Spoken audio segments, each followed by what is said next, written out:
Shibli national college में नियुक्ति में धांधली के आरोप को प्राचार्य ने सिरे से किया खारिज। आजमगढ़ के प्रतिष्ठित शिबली नेशनल पीजी कॉलेज में विभिन्न विषयों के सहायक प्रोफेसर के 46 पदों की नियुक्तियों में कथित धांधली का मामला तूल पकड़ता जा रहा है। शिकायतों को संज्ञान में लेते हुए राजभवन ने कुलपति से रिपोर्ट तलब की थी, तो वहीं जिलाधिकारी विशाल भारद्वाज ने इस मामले में 3 सदस्यीय टीम गठित कर दी है। जांच समिति 15 दिन के अंदर रिपोर्ट देगी। उच्च शिक्षा विभाग भी इस संबंध में जांच का निर्देश दे चुका है। शिबली कॉलेज में सहायक प्रोफेसर की भर्ती में कथित धांधली के मामले को लेकर सोशल मीडिया पर तमाम सवाल उठ रहे हैं। कुछ मीडिया संस्थान ने कॉलेज के प्राचार्य प्रोफेसर अफसर अली पर भी उनकी डिग्री और प्राचार्य पद पर नियुक्ति को लेकर सवाल उठाए थे। साथ ही कॉलेज में सहायक प्रोफेसर की भर्ती में भी सवाल उठे।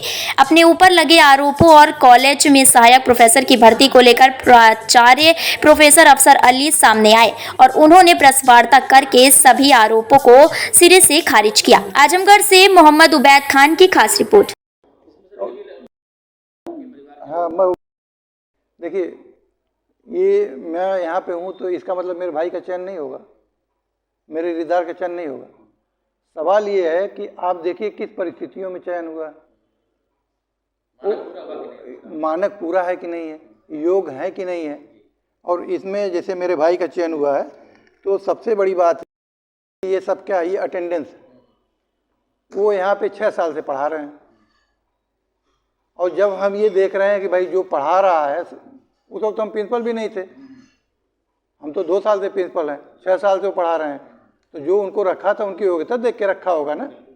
और जब उन्होंने पूरे मानक किए, जब उनका सिलेक्शन हो गया तो ये अनर्गल हालात में है। और दूसरा ये कि हमारे बहनोई का भी हुआ है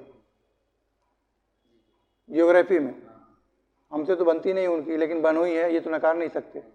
लेकिन सवाल ये है कि 2019 में जब प्रबंधन समिति ने उनको सेलेक्ट किया था, जो आज कूद रहे हैं कि बहनोई का हो गया, उन्होंने उनका सिलेक्शन किया हुआ था, ये उसकी पूरी सकते हो कि उसमें उनकी फाइल अभी वाइस चांसलर साहब क्या रखी, तो नेट है JRF, अगर वो योग्य है, उनका सिलेक्शन हो रहा तो इसमें हमारा क्या योगदान है।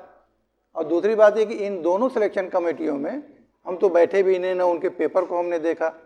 ये तो हमारे जो अध्यक्ष जी हैं, मैनेजर साहब हैं, इन्होंने जो एक अलग से एक पर्सन है उनको प्रोफेसर को दे दिया कि क्योंकि यहाँ एक रिश्ते उस्ते में है तो आप इसके पेपर को देखेंगे, उनकी छटैया करेंगे, उनका सब कुछ करें, हमारा कोई योगदान नहीं।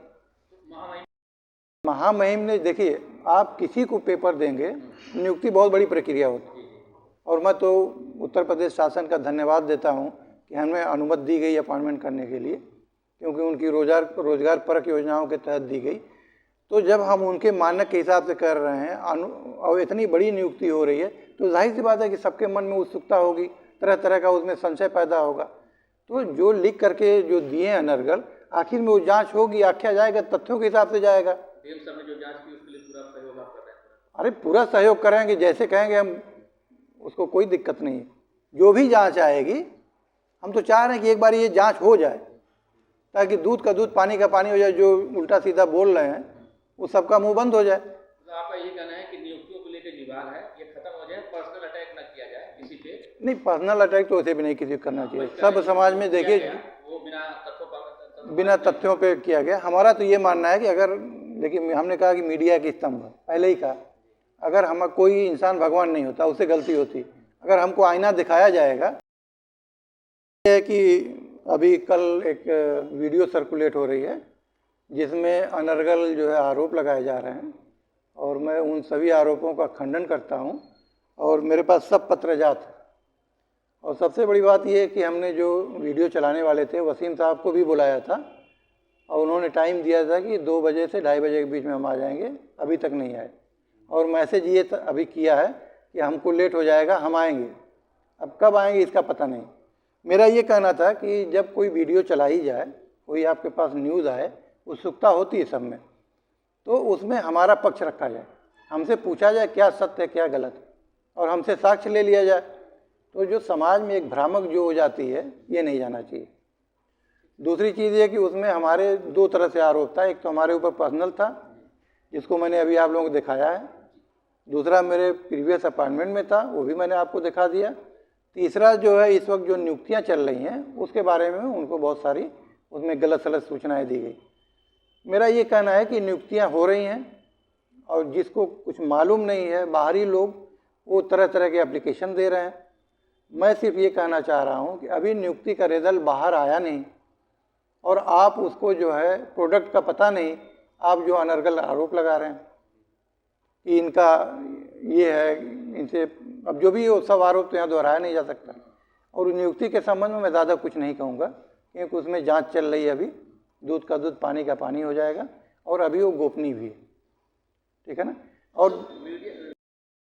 ये कब वैकेंसी इसकी निकली और कब क्या रिजल्ट? यहाँ जो प्रॉपर तरीका होता है उसमें सबसे पहले अनुज्ञा मिलती है, अनुज्ञा के बाद विज्ञापन होता है, विज्ञापन के बाद जो है चयन समिति का गठन होता है और उससे पहले एक्सपर्ट जो है यूनिवर्सिटी के कार्य परिषद द्वारा अप्रूव किए जाते हैं। ये सब होने के बाद जो कंसर्न पैनल होता है, जो विशेषज्ञ होता है, उससे सहमति ली जाती है कब आप खाली हैं। जब खाली होते हैं तो उस हिसाब से उनको जो है बच्चों को भेजा जाता है। और मैं ये कहना चाहूँगा कि जो भी नियुक्ति हुई है उत्तर प्रदेश राज्य विश्वविद्यालय अधिनियम 1973 के अक्षरशः अनुपालन में हुई और समय समय पर जो यूजीसी का रेगुलेशन है जिसको राज्य सरकार अंगीकृत करती है, क्योंकि पूरा रेगुलेशन तो हम उसको नहीं मानते, क्योंकि पूरी सरकार उसको जैसे पूरे रेगुलेशन को नहीं मानती, उसके कुछ पार्ट को अंगीकृत कर लेती है। तो जो भी अंगीकृत है, जो भी जीओज है, उसी के हिसाब से नियुक्ति हुई।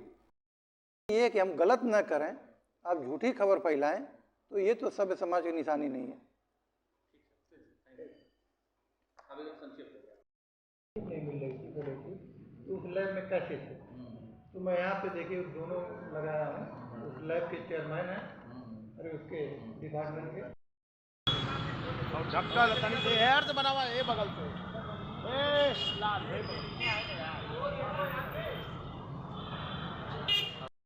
नहीं मिल रही थी तो उस लैब में कैसे थे? तो मैं यहाँ पे देखिए दोनों लगाया हूँ, उस लैब के चेयरमैन हैं और उसके डिपार्टमेंट के